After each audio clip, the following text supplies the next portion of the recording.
ऋषिमुनियों की पावन धरती, देश धर्म का नाता है। कहते सारे लोग यही है, वो हमारी माता है। जाग उठो ओ भारतवासी, जाग उठो ओ भारतवासी, गौ पर छुरियां चलती है। बंद करो गौ माँ की हत्या, सारी जनता कहती है। बंद करो गौ माँ की हत्या, सारी जनता कहती है।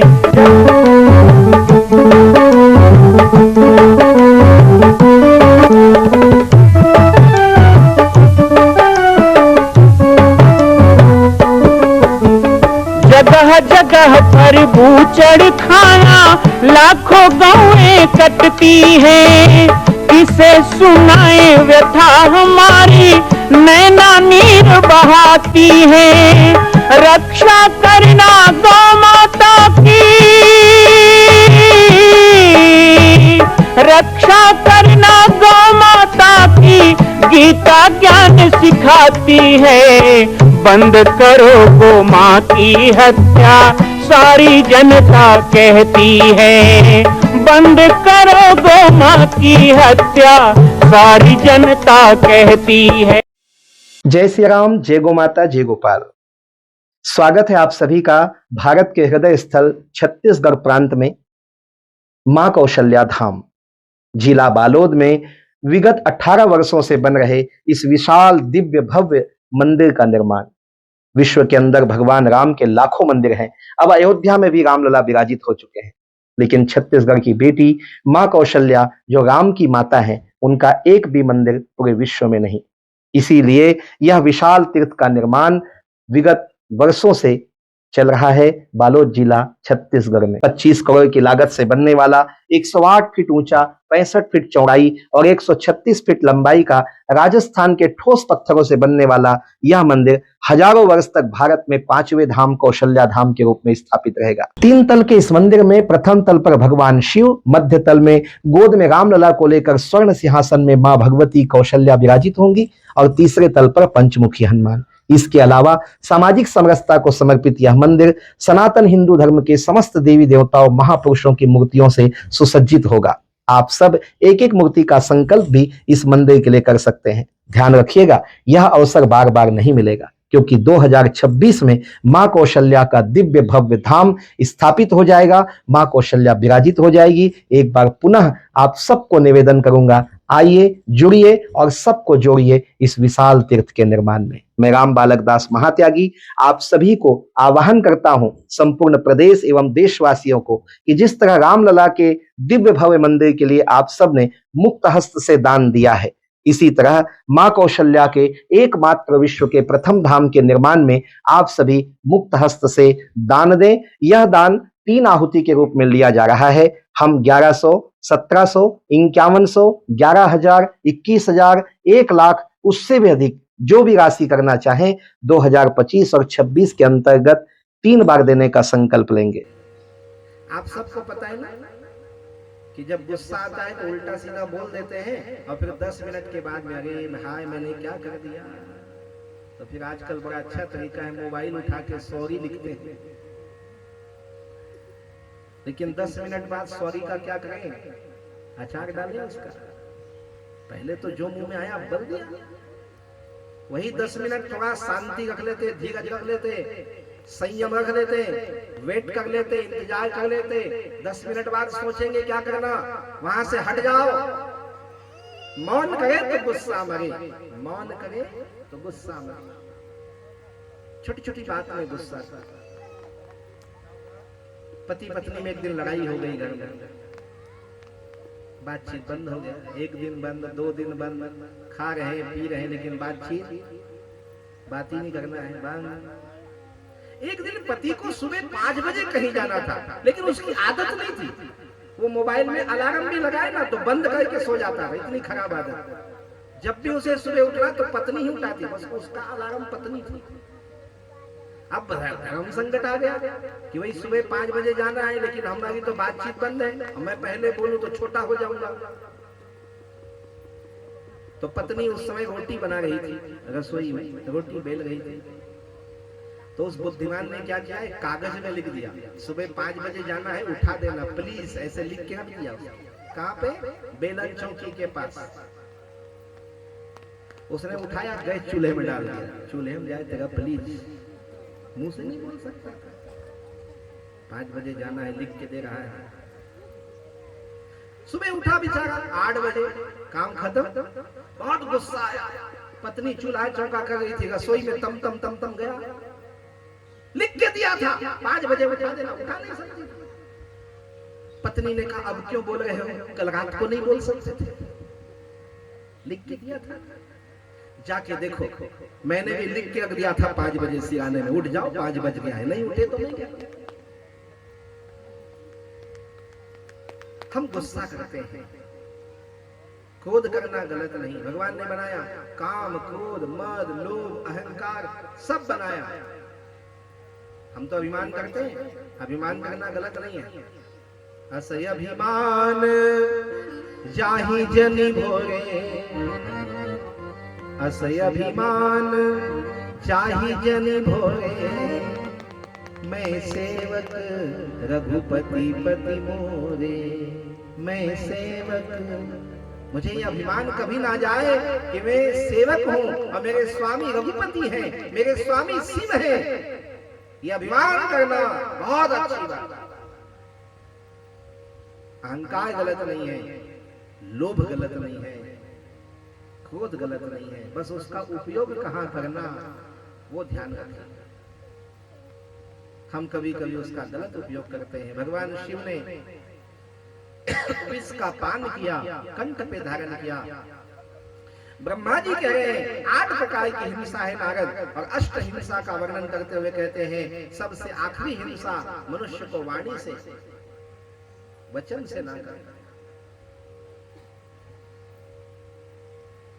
हम कभी कभी ऐसा बोलते हैं ना कि तलवार की धार भी बेकार है, दिल टूट जाता है। और कई लोग तो बोलने से ही जहर खा के मर जाते हैं, तो हिंसा ही हुई। उसके लिए हथियार की जरूरत नहीं, बोलना है। तो शिव तत्व को प्राप्त करने के लिए, शिव भक्ति को प्राप्त करने के लिए, और शिव पुराण आप सुन रहे हैं। एक व्यक्ति ने मुझे कहा कि गले में रुद्राक्ष की माला पहन लो और 1 लोटा जल रोज शंकर जी में चढ़ाना शुरू कर दो, बस हो गई भक्ति। तो रुद्राक्ष के निर्णय का भी कथा आएगा, और हम 5वें दिन आपको बताएंगे रुद्राक्ष निर्णय और रुद्राक्ष का महत्व। शिव पुराण में रुद्राक्ष की महिमा, रुद्राक्ष की उत्पत्ति और रुद्राक्ष धारण की विधि, ये सब बताया गया। तो उसमें स्पष्ट निर्देश किया गया है कि जो व्यक्ति अपने जीवन से धार्मिक ना हो, पवित्र ना हो, तो रुद्राक्ष को धारण भी कर लेगा ना, तो उसका कोई लाभ नहीं। तुलसी की माला गले में धारण की है और मांसाहार करता है, व्यभिचार करता है, दुराचार करता है, तो वो व्यक्ति के तुलसी धारण करने से विष्णु प्रसन्न नहीं होते। तो खाली रुद्राक्ष की माला धारण कर ली और शराब पी रहे हैं, मांसाहार कर रहे हैं, और भी नाना प्रकार के दुराचार कर रहे हैं, और हम सोचते हम तो रुद्राक्ष पहन लिए तो शिव भक्त हो गए। तो ऐसा नहीं हो सकता।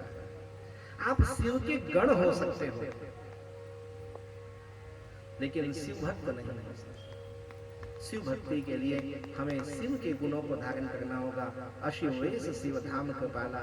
शिव कहते हैं तुम भले दिखने में अशिव हो, लेकिन शिव बनो। और जो बैरागी हो ना, उसको राग से मतलब नहीं होता। राग तो संसार का विषय है। जिस कथा में वैराग ना हो ना, तो वो कथा भी धन्य नहीं। आपको ये बता दें, जिस कथा में वैराग ना हो, कथा तो वैराग्य पैदा करती है, राग नहीं। कथा राग पैदा करने लग जाए तो संसार में बचा ही क्या फिर? ये हरि कथा ही तो है, सत्संग और हरि कथा। ये 2 ही चीज तो संसार में है जो वैराग को प्रकट करती है, जो हमारे जीवन में परिवर्तन लाती है, जो हमारे जीवन में नाना प्रकार के दुर्गुणों को दूर करती है। इसलिए 5 दिन का जो समय मिला है, उसमें मेरा प्रयास रहेगा कि प्रतिदिन शिव के आभूषणों को आपको समर्पित करूं। ये शिव के आभूषण है, ये गुण ही आभूषण है। बाकी जितने आभूषण है वो तो नश्वर हो जाएगा, लेकिन जो शिव के वास्तविक आभूषण है उसको हमने धारण कर लिया तो हमारा जीवन धन्य हो जाएगा। शिव गुणों को धारण करते हुए चले। और आइए आप सबको लेकर के चलते हैं भगवान शिव के एक और प्यारे से भजन की ओर, एक कीर्तन की ओर।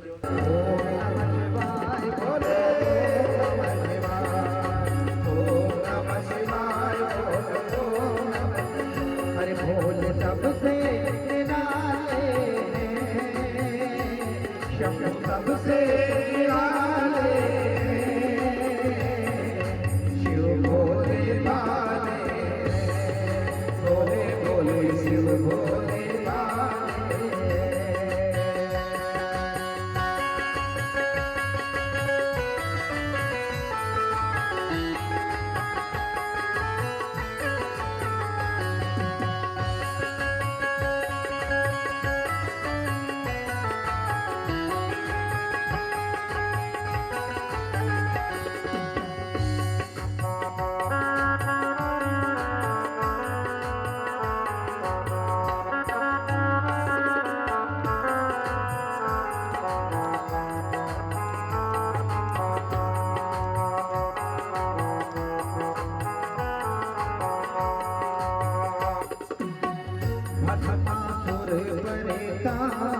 को पाकर जब अभिमान में आया,